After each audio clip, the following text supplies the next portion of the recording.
तो hello hello welcome good morning. तो हम लोग स्टार्ट करने वाले हैं अपनी केमिस्ट्री। और इस पूरे महीने के एंड तक हम अपनी केमिस्ट्री इतनी स्ट्रांग कर लेंगे कि हमें एग्ज़ाम में डरने की बिल्कुल ज़रूरत नहीं है। एकदम रेगुलरली एकदम अच्छे से पढ़ाई होगी। काफ़ी सारी चीज़ें निकालनी थी, बनानी थी, उसमें टाइम लगता है, पर जो कंटेंट आया है वो बेस्ट कंटेंट है। तो हम स्टार्ट करते हैं अपनी केमिस्ट्री का first chapter, matter in our surrounding. ठीक है, तो चलिए, क्या है हमारा chapter? Matter in our surrounding.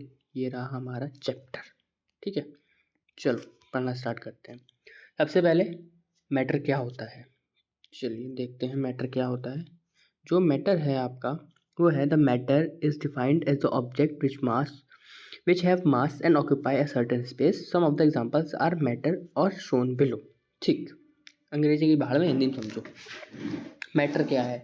कोई भी वो चीज़ जो थोड़ा सा स्पेस घेरे और जिसके अंदर थोड़ा सा वजन हो, वो मैटर है। मतलब तुम खुद हो गए, तुम्हारी पेंसिल, नोटबुक, फ़ोन, हर एक चीज़। जैसे कि यहाँ लिखा है बुक, पेंसिल, तुम खुद हो गए, एक डॉगी बैठा है, हर एक चीज़ मैटर है। बस क्या दो कंडीशन होनी चाहिए, क्या? एक, वो कुछ जगह घेरे, और तीसरा, उसके अंदर कुछ वजन हो, मास हो। ठीक है, अगला, physical nature of matter. Exam में क्वेश्चन यही आता है इसमें से कि मैटर क्या है, तो वही which has some mass and occupies space. ठीक है, अगला क्या है हमारा? Physical nature of matter. क्या है? The matter is made up of millions of tiny particles. Matter जो है वो बहुत सारे छोटे छोटे छोटे छोटे छोटे छोटे टुकड़ों से बना हुआ है। समझ गए? The particles of one type of matter is different from the particle of another type of matter. अरे अंग्रेजी देखो, सिंपल से इसका मतलब बहुत सिंपल मतलब है। भाई तुम हो, तुम्हारे अंदर अलग पार्टिकल है, किताब के अंदर अलग पार्टिकल है, पेंसिल के अंदर अलग पार्टिकल है। पेंसिल किससे बनी है? लीड से। बुक किससे बनी है? कागज़ से। तो बुक के अंदर कागज़ के पार्टिकल हैं, पेंसिल के अंदर लीड के पार्टिकल हैं। ठीक है, तुम किससे बने? स्पम से, तुम्हारे अंदर स्पम के पार्टिकल हैं। तो बहुत सिंपल सी चीज़ ने बोली थी जो तुमको पता है। टिप टिप क्या लिखी है देखते हैं, चलो। Smell is an abstract concept and not matter, but smell of any substance is matter at its gaseous form of a substance which has mass and occupies space. समझो क्या कहना चाह रहे हैं ये कहना चाह रहे हैं तुम्हें खाने की खुशबू आ रही है। ठीक है, तो क्या है वो एक माई फीलिंग है कि तुम्हें बहुत अच्छी खुशबू आ रही है, पर वो खुशबू जो है उसको अगर तुम किसी बाल्टी में बंद कर दो तो क्या है?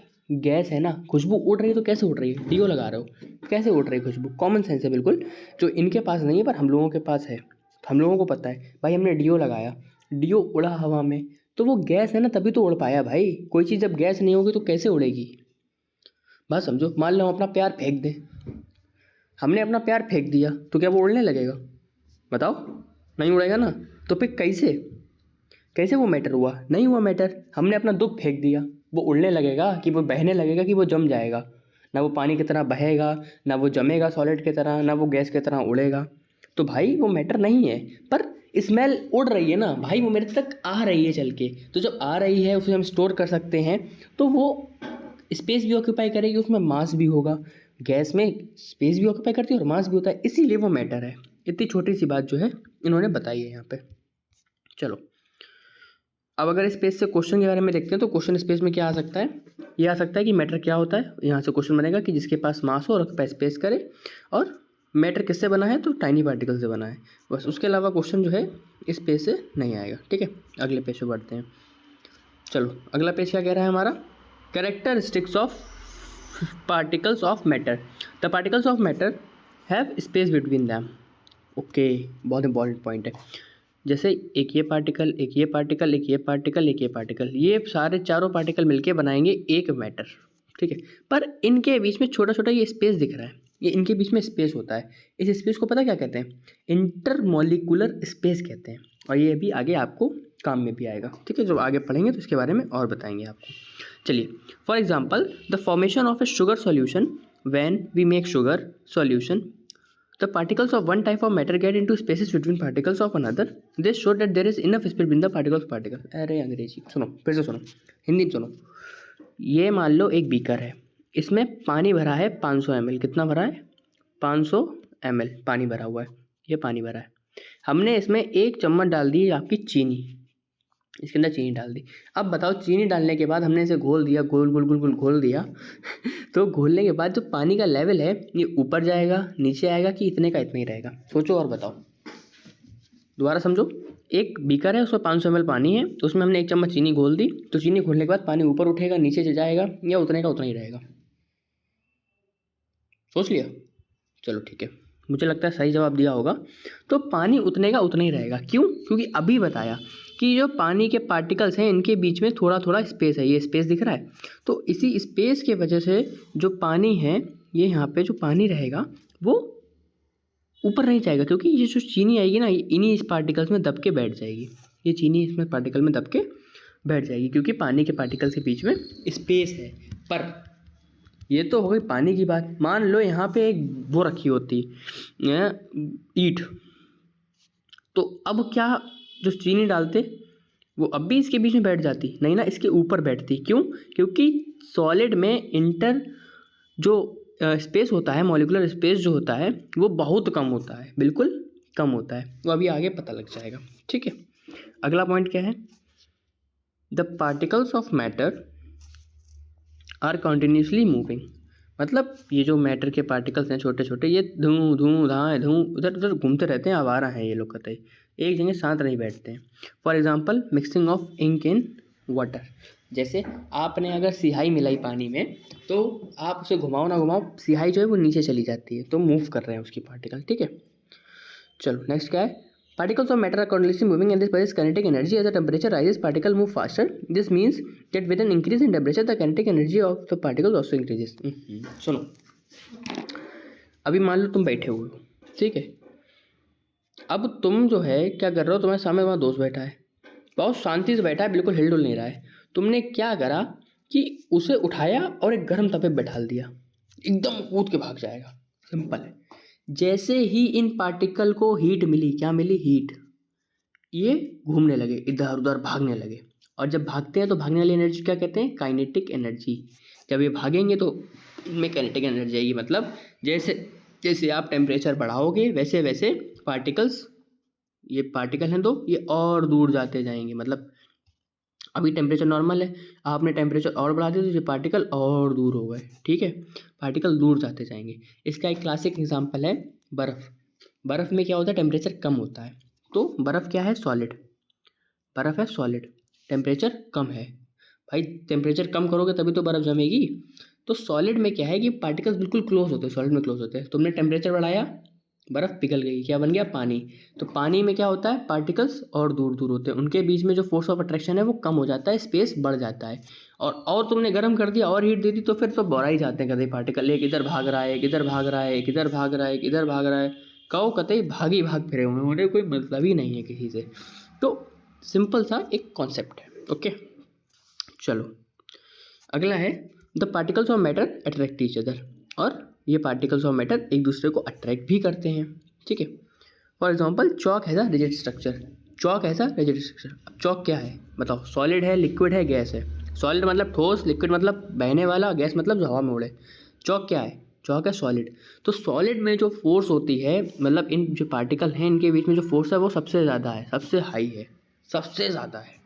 इसीलिए ये लोग पास पास रहते हैं, इकट्ठा रहते हैं, बहते नहीं, ठीक है। क्या क्वेश्चन है भाई?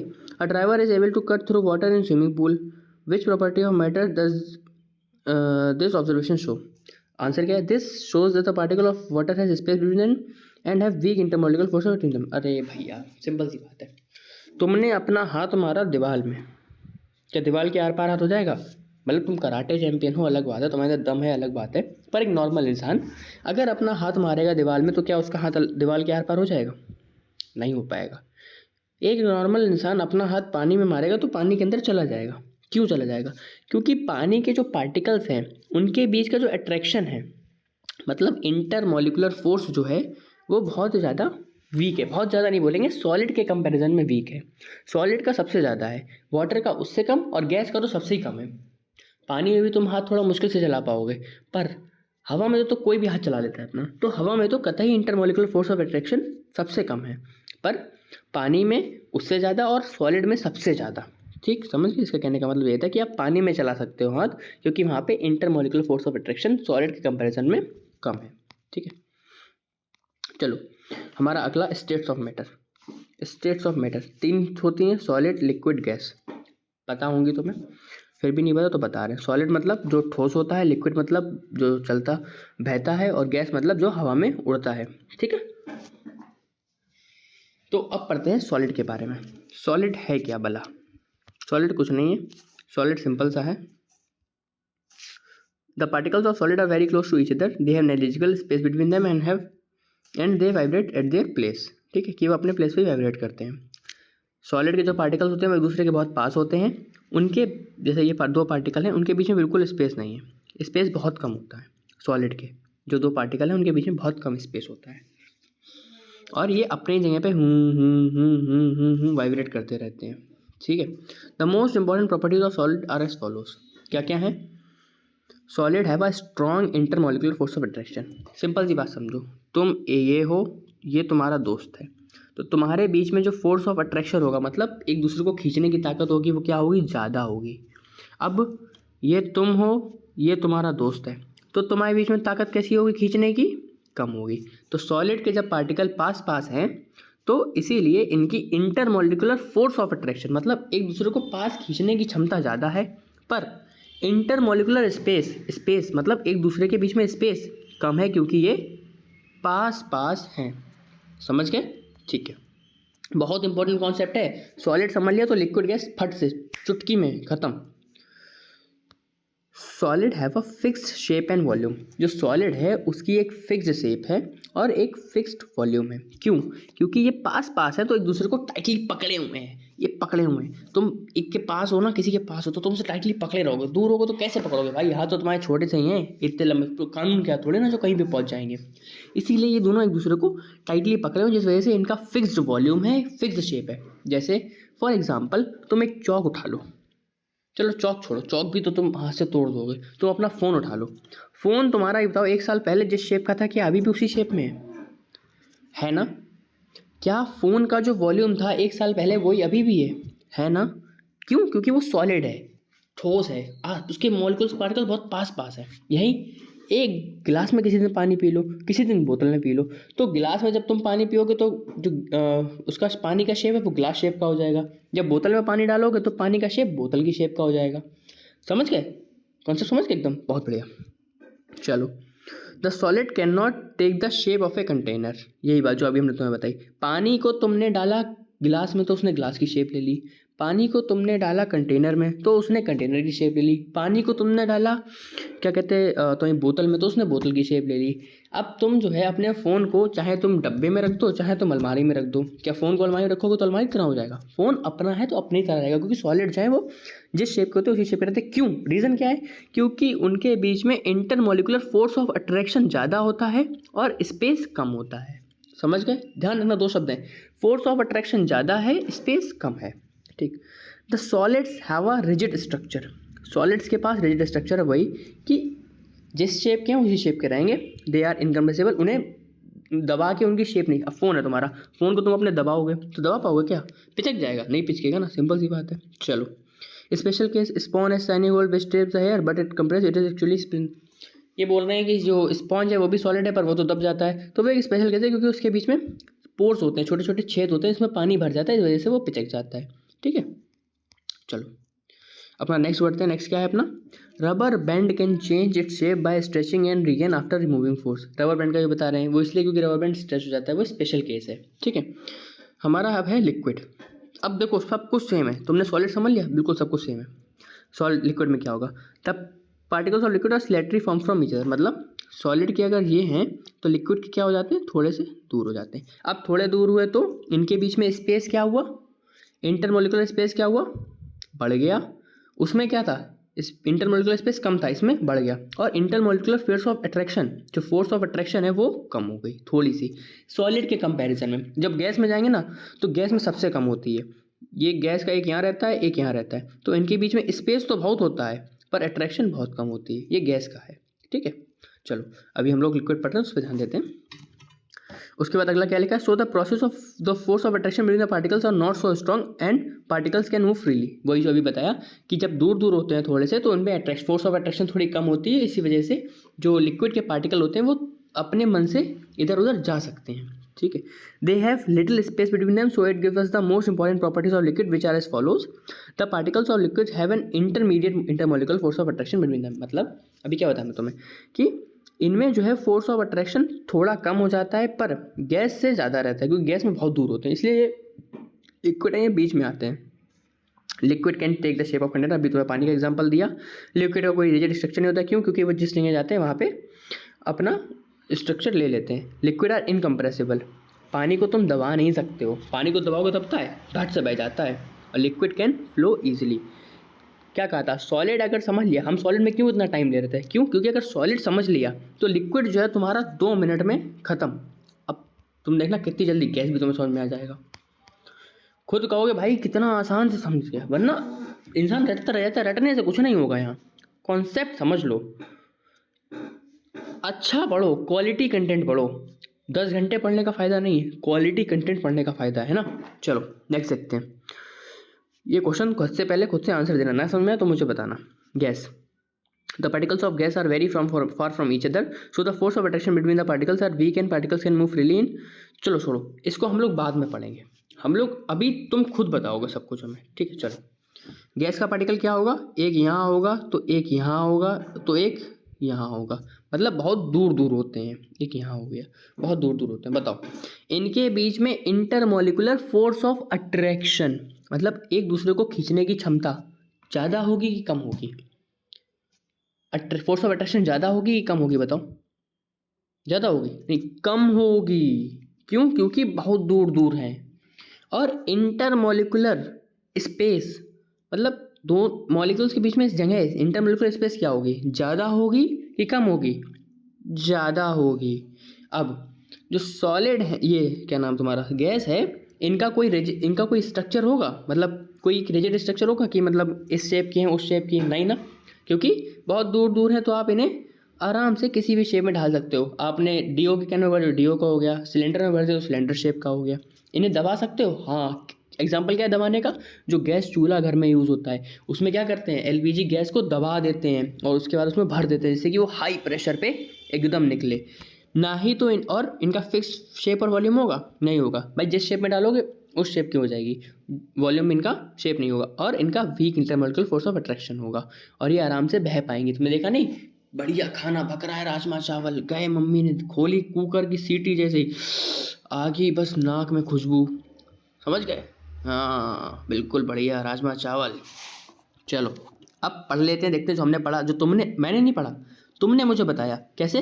सॉलिड और लिक्विड का सीख लिया, उसके बाद तुमने मुझे बताया कि गैस में सर ये होगा। देखते हैं जो तुमने बताया वो सही है या नहीं। चलो क्या लिखा है? The particles of gas are very far from each other, बिल्कुल सही बताया, तुमने ये बताया था हमको। So the force of attraction are weak, तुमने बताया था अट्रैक्शन जो फोर्स है वो वीक होगी। और particles can move freely on direction, जब फोर्स वीक है, जब कोई उन्हें खींचने ही वाला नहीं है तो जहाँ मन आएगा वहाँ जाएंगे। भाई जब पापा जो है डंडा लिए बैठे हुए हैं तो लड़का सीधा रहेगा। जब पापा ने कहा ठीक बेटा घूम हो जाके, हम तुम्हें नहीं रोक रहे, तो घूमेंगे ही फिर वो। अगला, the particles of gas have a weak intermolecular force of attraction, बिल्कुल तुमने बताया तो उनके बीच में intermolecular force of attraction weak होता है, क्योंकि पार्टिकल बहुत दूर दूर हैं, ठीक है। The gas can take the shape of the container, जो गैस है वो किसी कंटेनर की शेप ले लेगी, कोई रिजिड स्ट्रक्चर नहीं है, कंप्रेसिबल है और फ्लो इजिली। ये सब तुमने ही मुझे बताया था, क्वेश्चन बनता है इनसे, तो ध्यान रखना। इंटरमोलिकुलर फोर्स ऑफ अट्रैक्शन पूछ लेते हैं, चलो ठीक है। अब ये टेबल है, ये टेबल याद कर ली तो भी और बढ़िया है, ठीक है। इंटरमोलिकुलर फोर्स ऑफ अट्रैक्शन क्या होता है? इंटरमोलिकुलर फोर्स ऑफ अट्रैक्शन आपका क्या होता है कि एक दूसरे को खींचने की क्षमता। अब जो सॉलिड है, सॉलिड में ये धर पास पास है तो स्ट्रॉन्ग है, लिक्विड में थोड़े दूर हैं तो इंटरमीडिएट है, और गैस में तो एक यहाँ है तो एक यहाँ है तो वीक है, ठीक है। उसके बाद फिक्स्ड शेप, सॉलिड पास पास है ना तो उनकी फिक्स शेप होती है, लिक्विड की नहीं होती है, कहीं भी हो जाते हैं, और गैस की भी फिक्स शेप आपकी नहीं होती है। फिक्स वॉल्यूम सिर्फ सॉलिड का होता है और लिक्विड का होता है, गैस का नहीं होता है। Take shape of container, solid किसी भी अपनी शेप में रहते हैं, लिक्विड जो है वो शेप ले लेते हैं, गैस ले लेते हैं। रिजिडिटी मतलब ठोस, तो सिर्फ सॉलिड ठोस होते हैं, लिक्विड और गैस ठोस नहीं होते हैं। कंप्रेसिबिलिटी, जिन्हें दबाया जा सके, तो सॉलिड को नहीं दबा सकते, लिक्विड को नहीं दबा सकते, पर हाँ गैस को दबा सकते हैं। और फ्लूइडिटी मतलब बहने की क्षमता, तो सॉलिड तो नहीं बहेगा, तुम्हारा फ़ोन सॉलिड है क्या बहने लगता है? नहीं बहता है ना, लिक्विड और गैस बह सकते हैं। तो जो बहने की क्षमता है वो लिक्विड और गैस की है। ठीक है, ये पूरी टेबल जो है ना, ये जो अभी तक हमने पढ़ा उसका बस एक कह लो कि रिकैप था। ठीक है, आई होप तुम्हें सॉलिड लिक्विड गैस बहुत अच्छे से समझ में आ गया होगा। तुम्हें ये भी समझ में आ गया होगा कि इंटरमॉलिक्यूलर फोर्स ऑफ अट्रैक्शन क्या है, इंटरमॉलिक्यूलर स्पेस क्या है, किसमें ज़्यादा है किसमें कम है। तुम्हें बहुत अच्छे से ये चीज़ें समझ में आ गई होंगी। अब पढ़ते हैं अपने नेक्स्ट टॉपिक की तरफ, जो है डिफ्यूजन। भाई ये टॉपिक इतना खतरनाक लोग बता के दे बोलते हैं, पर ये है कुछ नहीं। मैं तुम्हें बता रहा हूँ क्या है। डिफ्यूजन होता है एक पार्टिकल कैसे अपने आप इंटरमिक्स हो जाए दूसरे मैटर में। समझो, तुम्हारा फ़ोन यहाँ रखा है, तुम्हारा फ़ोन क्या अपने आप जाके कॉपी से मिक्स हो गया? नहीं हुआ ना। तुम्हारे पास एक गिलास पानी है, तुमने गिलास का पानी जो है वो अपने आप जाके क्या मिक्स हो गया कहीं पे? नहीं हुआ ना। पर अब समझो, तुमने एक अगरबत्ती जलाई, तो उस अगरबत्ती की खुशबू अपने आप कहाँ मिक्स हो गई? कहाँ मिक्स हो गई? एयर में, हवा में मिक्स हो गई। बस यही है डिफ्यूजन, इतना ही जरा सी। क्या? Process of intermixing of particles of two different type of matter is called diffusion. मतलब इंटरमिक्सिंग ऑफ पार्टिकल्स एक दूसरे में मिलना, वो डिफ्यूजन है। एग्जाम्पल हो गया आपका अगरबत्ती और डीओ। अब डिफ्यूजन किस में सबसे ज़्यादा होगा बताओ? गैस में, एयर में घुल रही है ना, तो गैस में सबसे ज़्यादा, उससे कम लिक्विड में और सबसे कम सॉलिड में। ठीक है। Rate of diffusion increase with an, important है, the rate of diffusion increase with an increase in temperature. तुम समझो कैसे, तुम्हें इसका एक एग्जांपल दूँ? हाँ ठीक है, तुमने ब्रेड जैम खाया होगा, नहीं खा, मक्खन ब्रेड जैम कुछ भी ले लो। क्या ब्रेड जैम की खुशबू जो है वो अंदर वाले कमरे से बाहर तक आती है? नहीं आती है। क्यों? क्योंकि वो ठंडा है। यहीं बढ़िया दाल चावल पक रहे हों गरम गरम, तो जब कुकर की सीटी आती गरम गरम, तो वो खुशबू जो है उड़ के बाहर तक आती है। Clear concept? Okay. This is because you increase the temperature, the kinetic energy of the particles increase and they mix into others quickly. Scientific reason भी है भाई। मैंने क्या बताया था? ये पार्टिकल्स हैं, तुमने इन्हें अगर हीट दी तो ये बौरा जाते हैं, इनकी काइनेटिक एनर्जी बढ़ जाती है, तो ये इधर उधर भागने लगते हैं, इधर भागेंगे इधर भागेंगे उधर भागेंगे। तो हमेशा समझ लेना, जब भी आप हीट दोगे, टेम्परेचर बढ़ाओगे, तो जो पार्टिकल की काइनेटिक एनर्जी है वो बढ़ेगी, और उस वजह से जो फोर्स ऑफ अट्रैक्शन है, इंटरमोलिकुलर फोर्स ऑफ अट्रैक्शन है, वो बढ़ेगा, और इंटरमोलिकुलर स्पेस जो है वो भी बढ़ेगा जब भी आप हीट दोगे। बहुत ही इंपॉर्टेंट पॉइंट है, ध्यान रखना इस चीज़ को। चलो नेक्स्ट क्वेश्चन खुद से करना। Okay, can matter change state? Change of state. Okay, question तो यार यहीं से बनता है। ठीक है, तो मैं सोच रहा हूँ, रुको, अच्छा तो मैं यहाँ से पढ़ाता हूँ कैसे। मैटर की स्टेट क्या? सबसे पहले स्टेट ऑफ मैटर क्या होती है? Solid, liquid, gas. तो सॉलिड से लिक्विड, लिक्विड से गैस, या सॉलिड से डायरेक्ट गैस, या गैस से डायरेक्ट सॉलिड, ये सब स्टेट में मैटर चेंज होता है। फॉर एग्जांपल बर्फ़ है, बर्फ़ क्या है? पानी की सॉलिड स्टेट है। जब वो पिघला दो, पानी बन गया, तो लिक्विड स्टेट है, और उसे वहीं उबाल दो, वो गैस बन गया, वेपर बन गया, तो वो उसकी गैसियस स्टेट है। क्लियर? तो ऐसे ही प्रोसेस होती हैं। तो सबसे पहली प्रोसेस है आपकी मेल्टिंग और फ्यूजन। तो फ्यूजन क्या होता है? द प्रोसेस ऑफ सब्सटेंस, अरे इंग्लिश में, तुम हिंदी में समझो, सॉलिड से लिक्विड। ठीक है, मतलब कोई भी चीज़ जब सॉलिड से लिक्विड बन रही है तो वो मेल्टिंग या फ्यूजन कहलाएगी। इस प्रोसेस को मेल्टिंग या फ्यूजन कहते हैं। मेल्टिंग का दूसरा नाम फ्यूजन है, मतलब बर्फ़ से पानी बनना मेल्टिंग या फ्यूजन हो गया।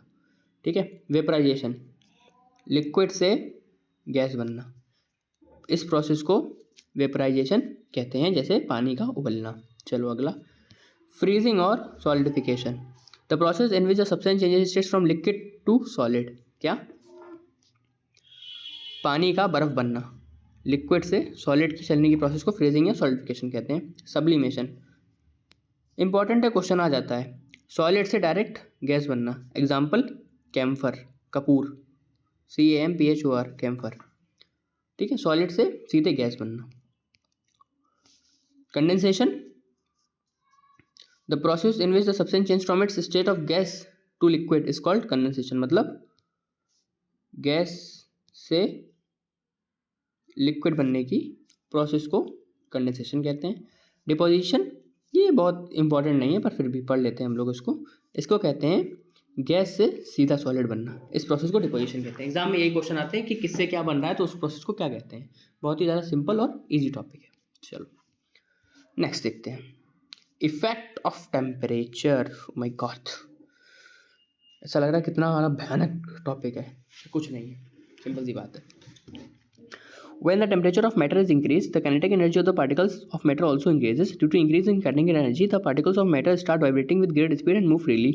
When the temperature of बहुत बकवास लिखी, तुम सीधी समझो मेरी बात। तुम्हें हम एक चीज़ समझा रहे हैं, तुम्हें उससे पूरा कॉन्सेप्ट समझ में आ जाएगा, सोच लेना। हमने टेम्परेचर बढ़ाया तो पार्टिकल जो है वो गैस की तरफ भागेगा। मतलब अगर सॉलिड है तो लिक्विड बन जाएगा और लिक्विड है तो गैस बन जाएगा। और यहीं अगर हमने टेम्परेचर कम करा तो पार्टिकल सॉलिड की तरफ भागेगा। जैसे गैस है तो लिक्विड बन जाएगा और लिक्विड है तो सॉलिड बन जाएगा। आ गई समझ में? पूरी राम कथा यही लिखी, इसके अलावा कुछ नहीं। तुम्हारा क्वेश्चन इसी से सॉल्व हो जाएगा। दूसरा एक आता है प्रेशर।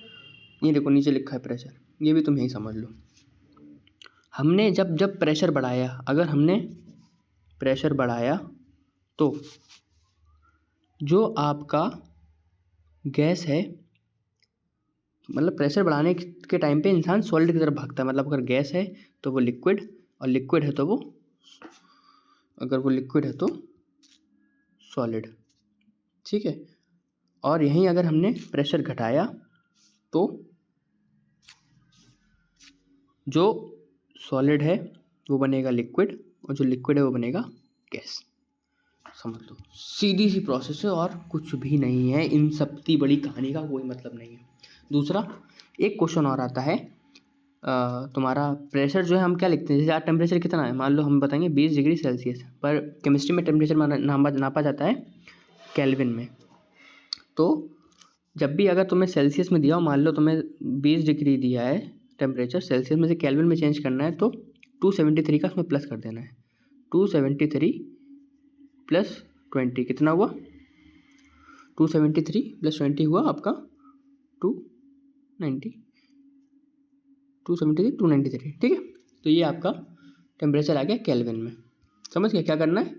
अगर आपका टेम्परेचर जो है सेल्सियस में दिया है, मान लो 10 दिया है, 10 डिग्री सेल्सियस दिया है, तो हम जब केमिस्ट्री में आंसर लिखते हैं तो केल्विन में लिखते हैं। तो सेल्सियस को केल्विन में चेंज करने के लिए प्लस 273, ठीक है। आए ऐसे ही अगर केल्विन में टेम्परेचर दिया है और सेल्सियस में करना है, जैसे मान लो केल्विन में टेम्परेचर दिया है आपका क्या दिया हो सकता है केल्विन में, जैसे मान लो केल्विन में टेम्परेचर दिया है आपका 300, ठीक है। तो हम इसमें माइनस कर देंगे किसका, 273 का, तो टेम्परेचर आपका कितना आ जाएगा, 27 डिग्री सेल्सियस, ठीक है। आगे समझ में? इस पर क्वेश्चन में देंगे तो ज़्यादा अच्छे से और समझ में आ जाएगा, वैसे आ गया होगा, ठीक है। तो क्या समझ में आया, रिवीजन करते हैं। अगर हमने टेम्परेचर बढ़ाया तो जो पार्टिकल है वो कहाँ भागेगा, सॉलिड है तो लिक्विड, लिक्विड है तो गैस, और अगर हमने प्रेशर बढ़ाया तो गैस है तो लिक्विड और लिक्विड है तो सॉलिड। सेम इसका उल्टा, ओके।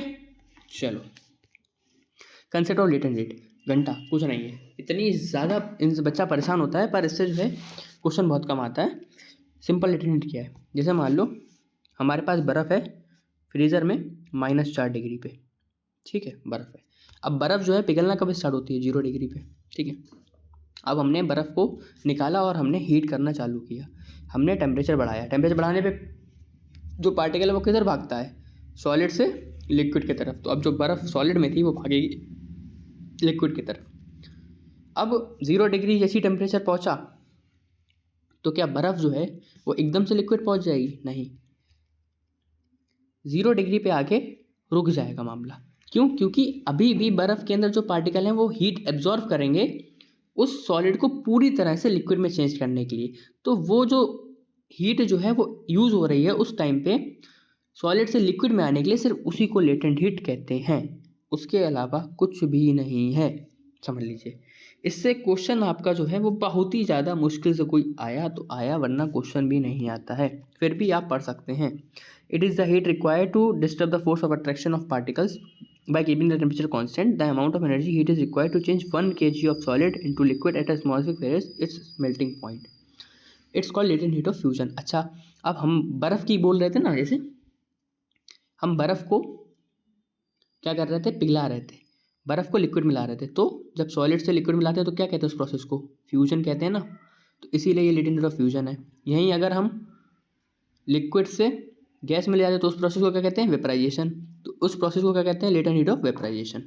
ठीक है, लेटेंट हीट क्या है कि जो एनर्जी पार्टिकल्स एब्जॉर्ब कर रहे हैं अपने बीच के इंटरमोलिकुलर फोर्स ऑफ अट्रैक्शन को कम करने के लिए, मतलब सॉलिड से लिक्विड आने के लिए, उसको लेटेंट हीट कहते हैं। इफेक्ट ऑफ प्रेशर मैं आपको समझा चुका हूँ, सिर्फ और सिर्फ वही लिखा है। अब अपना लास्ट टॉपिक है इवेपोरेशन।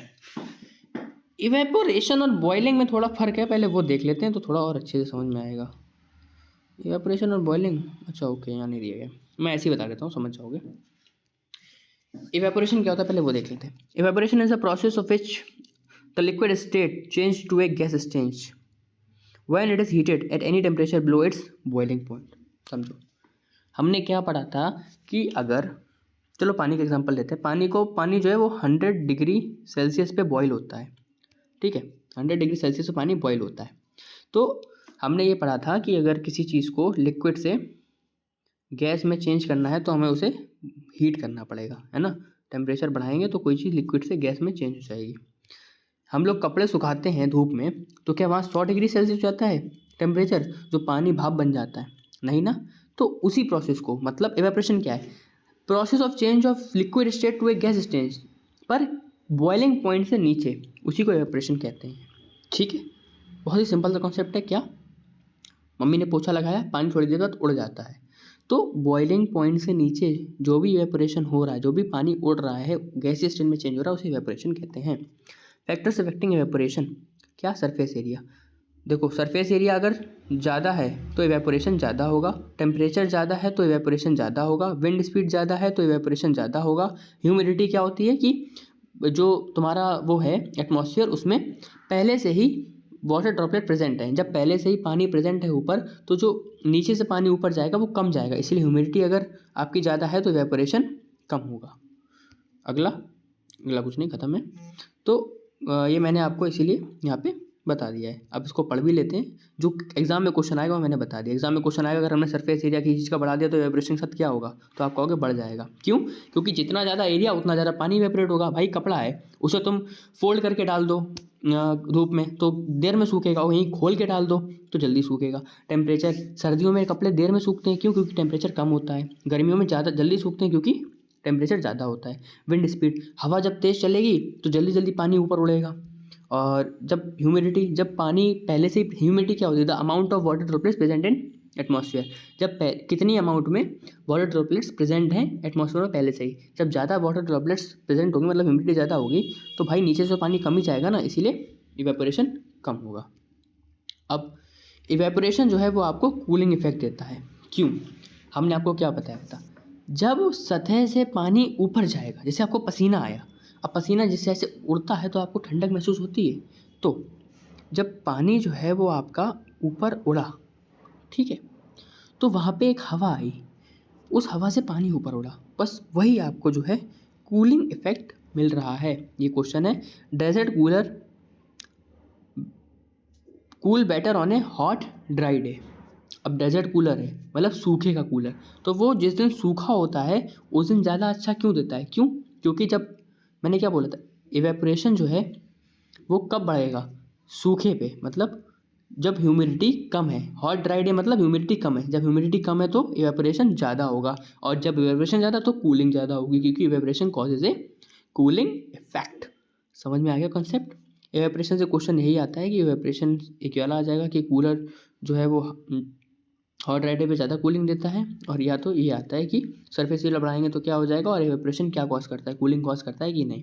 इवेपोरेशन और बॉइलिंग पॉइंट में डिफरेंस क्या है, तो बॉइलिंग पॉइंट ये है कि जब 100 डिग्री सेल्सियस पे आपने बॉइलिंग पॉइंट पे कोई चीज़ लिक्विड से गैस में चेंज हो। इवेपोरेशन क्या है कि लिक्विड से गैस में चेंज तो हो रही है पर उसके बॉइलिंग पॉइंट के नीचे। ये समझ लो हमारा पूरा एक बेसिक चैप्टर जो मैटर का था वो हो गया है कंप्लीट। मिलते हैं कल नेक्स्ट चैप्टर के साथ। Till then have a nice day. और आपको जो है ये एक बार पढ़ना है, PDF मैंने आपको भेज दी है, अच्छे से पढ़िए और कोई भी डाउट हो तो मुझे बताइए और कमर कस लीजिए, बहुत अच्छे से हम लोग पढ़ने वाले हैं। Okay, thank you very